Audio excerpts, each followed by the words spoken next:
is the situation in Philly, and what is your level of tolerance at this point? Well, at this moment, we're calm, and we're monitoring social media, and we have our command center activated. Nothing out of the ordinary, and we'll anticipate some protest activity this weekend. We're prepared for it. Certainly nothing like we experienced back in May and June, where every city in the country was going through major issues. But we're confident we'll be okay, hopefully.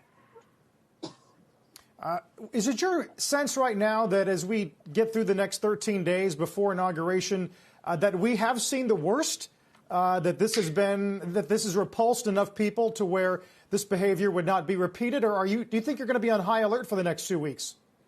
We're going to be on high alert for the next couple of weeks. But the problem is that you don't know what he's going to do. I suspect, and I'm hoping that there are people at high levels of government that will stop him from doing anything worse than what happened yesterday. I worry about some international incident that he could foment to get attention away from the election. I don't know. I do believe he's mentally deranged, and I think the 25th Amendment is certainly something that we should at least be considering.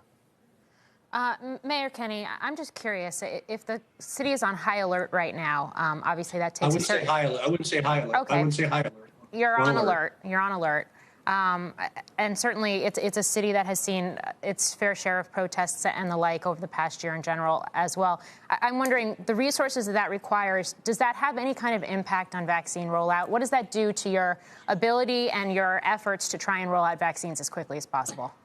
The problem with vaccine rollout is the availability of vaccine, and it's been the problem with this entire pandemic from its very inception, when the president was calling it a hoax and it was going to go magically away on Easter. And we were going to take bleach, and that also created a situation where people refused to comply with common sense suggestions on wearing a mask and social distancing. He gave people the ability to resist that, and it expanded this virus even more. The same problem that we have with the vaccine. This warp speed, you had to add an ED at the end of warp because it's become warp speed, and it's not working. So I'm hoping that in the next couple of weeks, when Biden's in over 30, 60 days, we can start getting on some kind of national program, some kind of national track to address all these things that have not been addressed by this administration. Hey, Mr. Mayor, if you want a sense of the division in this country, you kind of look no further than my Twitter feed. This morning, we're getting a lot of criticism from some of our viewers that we are treating that we did not treat the unrest this summer that you referenced in the same way that we're treating yesterday's rioting in the Capitol. As somebody who obviously dealt with it in Philadelphia and watched yesterday, do you see an equivalence between the two? I see yesterday was the worst thing I've ever seen in America. What we went through in June had to do with protests. Some of it got out of hand. There was looting that was extremely terrible. But it's not the same tenor or flavor. The other issue is, could you imagine thousands of black people or people of color invading the Capitol? What would have happened to them yesterday? Some of these law enforcement folks were taking selfies with them. How did they get through bicycle barricades? I remember when the RNC and the DNC were held in Philadelphia, the conventions. We had barriers that you couldn't get over, with a pole vault. If you tried, and they were heavy-duty, heavy-gauged barriers that kept people away from the center, the Wells Fargo Center, because of the event. Yesterday was bicycle barriers that basically were breached by just jumping over them, walking up the steps, and walking in the Capitol armed. I think that's much worse than what we experienced for the country, much worse than we experienced yesterday.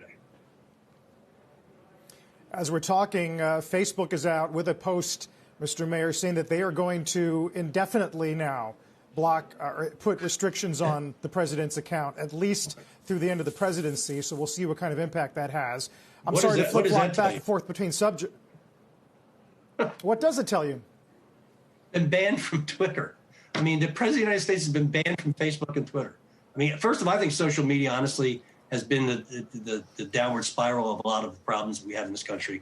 I think it's the ability to go on anonymously, say what you want to say and not have to back it up, or expose yourself to your vile vitriol and put your name on it, I think has really been a disservice to this country For all the good that social media and technology has done for this country, that kind of petty, infantile nastiness anonymously has really ruined this country. Shepard Smith here. Thanks for watching CNBC on YouTube.